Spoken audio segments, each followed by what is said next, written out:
You know that feeling, right? You ask a question, and what you get back is, well, crickets. Or maybe just a one-word answer that kills the conversation dead in its tracks. We've all been there. So today we're going to break down the art of asking questions that don't just get answers. They actually spark real curiosity and create connection. Let's dive in. Wow.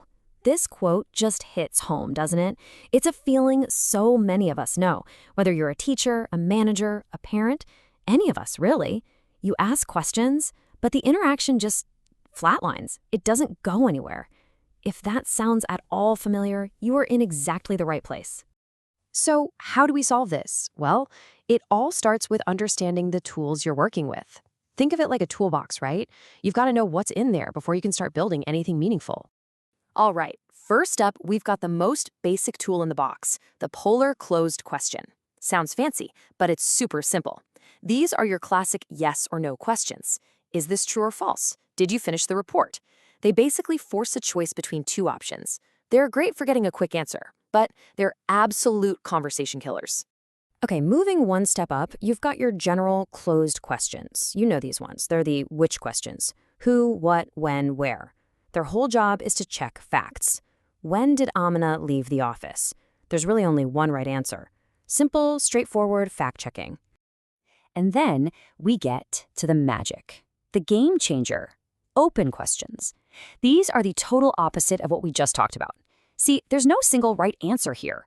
Questions like, how can we be healthier? Or what do you think is the reason for this? They don't ask for a fact. They invite ideas, opinions, creativity. They get the gears turning. So let's put it side by side. It's really this simple. Closed questions check what someone knows, and you get short, factual answers. Open questions explore what someone thinks, and that's where you get those rich, detailed responses. Neither is bad. They're just different tools for different jobs. And knowing which one to pull out when, that's the secret. Okay, so you've got your toolbox down. You know the different types of questions. But here's where things get really interesting and kind of tricky. It's not just what you ask, it's why you're asking, your purpose. And if people get this wrong, man, it can all fall apart. Let me show you what I mean with a quick story.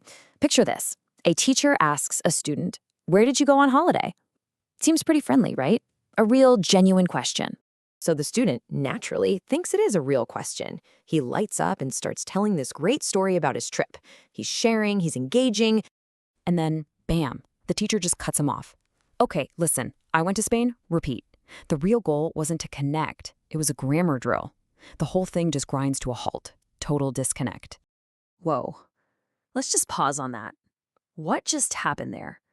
I mean, seriously, what went wrong? Why did that conversation completely and utterly break down? Here's the problem. It was a total mismatch of purpose. The teacher wasn't asking a real question. They were asking a check question. They already knew the answer they wanted. They were just testing the student. But the student? He heard a real question, a genuine request for information. And that clash, that's what killed the whole interaction. So even when we have the best of intentions, it is so easy to fall into a couple of common traps that just make our questions confusing and, well, pretty ineffective. First up is the embedded question trap. We do this all the time without even realizing it. We bury the actual question under a pile of extra words. So instead of just asking, "What does horizon mean?" which is clean and direct, we say something like, "Have you got any idea what horizon means?" It's just clunky and confusing. Just ask the question. Okay, trap number 2 is the rewording trap. And I am so guilty of this one. You ask a question, you get a blank stare, and what's your first instinct? To rephrase it right? To help them. But here's the thing. It doesn't help. It actually makes it worse. Now their brain is trying to process 2 questions instead of 1. The better move, believe it or not, just wait. Give them a second, then repeat the exact same question, just a little slower. All right, so we know the different kinds of questions, and we know the traps to watch out for. Now for the fun part. Let's talk about the techniques that take this from a simple skill to a real art form. You know, a huge piece of this puzzle isn't just what you ask, it's who you ask. And you've got so many options. You can ask the whole group at once, get them all shouting out the answer. That builds great energy. Or you can ask for volunteers, or you can strategically pick someone. The real secret here is to mix it up. Don't be predictable. Keep everyone engaged. And if you are going to nominate someone, this sequence is absolutely golden. It's a game changer. Think about it. If you say, okay, Sarah, what is, everyone else just mentally checks out. They're off the hook. But if you do it this way, ask the question to everyone first, then pause. That pause is magical.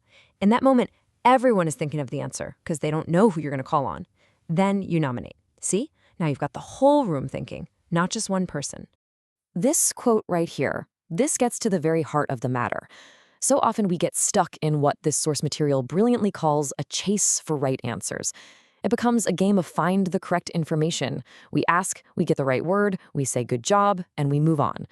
But is anyone really learning anything? And that leads us to probably the most important idea in this entire explainer. We have to shift our focus. The goal isn't to just collect correct answers like trophies. The real goal, the purpose, is to look for learning, to use our questions to see how people are thinking, to find out what they really understand, and to spark that little flame of curiosity. It's a totally different mindset. So we've covered a lot, right? From the basic question types all the way to the real art behind it. Now there's just one thing left to do, and that's to turn the focus back on ourselves. So I'll leave you with this question. Thinking about your own life, your own work, where's your single biggest opportunity for improvement? Is it the type of questions you're asking? Is it who you're asking them to? Or maybe is it all about how you actually listen to and deal with the responses you get? At the end of the day, the quality of our learning and even our relationships really just comes down to the quality of the questions we ask. Something to think about. Thanks for watching.